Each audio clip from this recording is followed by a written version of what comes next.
Hola, ¿qué tal? El día de hoy vamos a hablar sobre la poesía.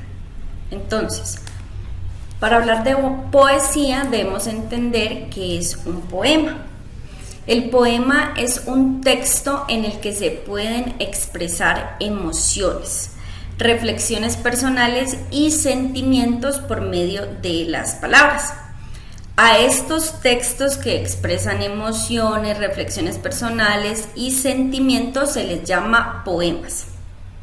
Al lenguaje que se utiliza en los poemas se le puede llamar lenguaje poético y este se diferencia de otros géneros porque se escribe en verso y por estrofas.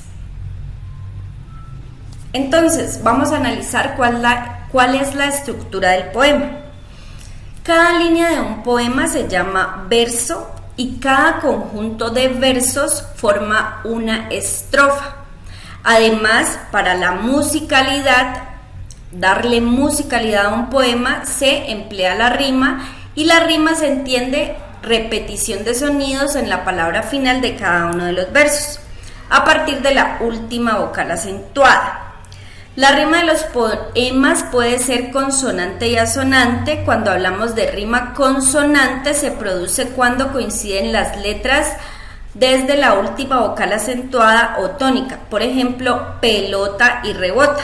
Observamos que las tres últimas palabras se repiten. A esto se le llama rima consonante. Y la rima asonante se produce cuando coinciden solamente las vocales de las últimas sílabas. Por ejemplo, recuerdos y juegos.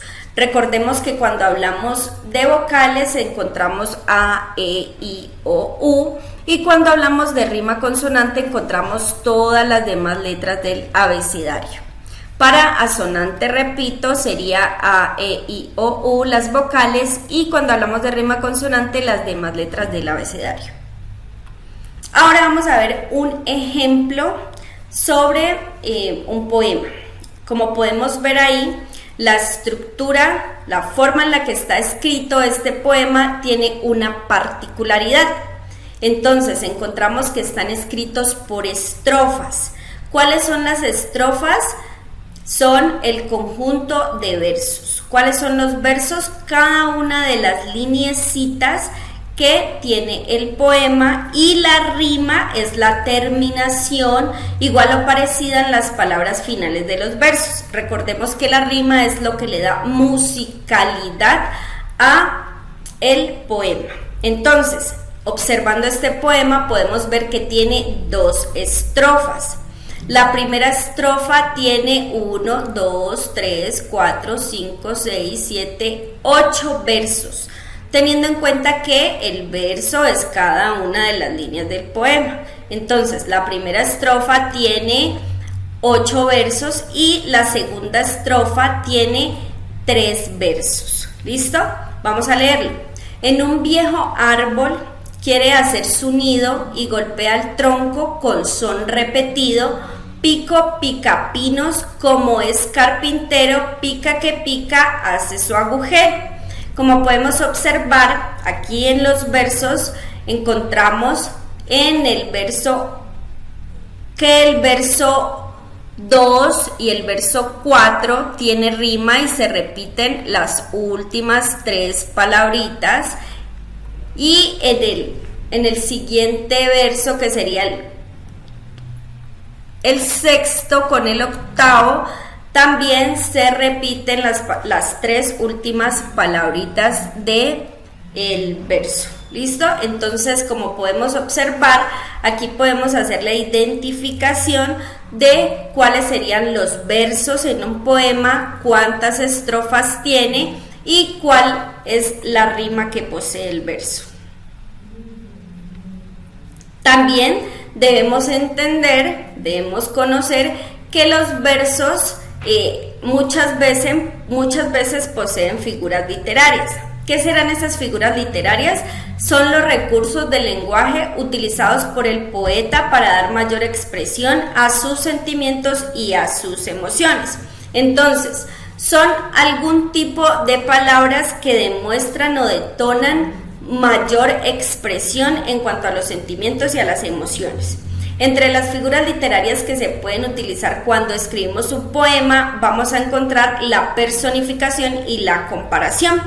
En este momento solo vamos a hablar de esas dos tipos de figura, aunque encontramos muchas figuras más. Entonces, ¿qué es la personificación? Consiste en dar cualidades humanas, es decir, sentimientos y acciones, a un objeto o a un animal. Recordemos que los animales aparentemente no demuestran sentimientos y la personificación, a través de la personificación nosotros podemos hacerlo. Una forma de crear personificación consiste en identificar alguna característica del objeto que se quiere destacar y atribuirle cualidades humanas.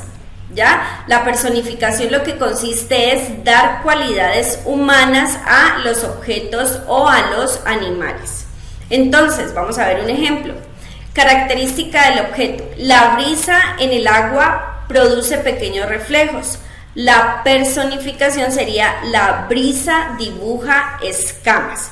Entonces vemos que el objeto, en este caso la brisa en el agua, produce reflejos y cuando lo personificamos quedaría como la brisa dibuja escamas. En cuanto a la comparación, entendemos que es una figura literaria en la que se establece una relación de semejanza entre dos elementos. Si se quiere hacer una comparación, se debe buscar una característica que tengan en común dos objetos, situaciones o seres. Las características se realizan por medio de nexos. ¿Cuáles son esos nexos? Las siguientes palabritas: igual que, como, parece, etc.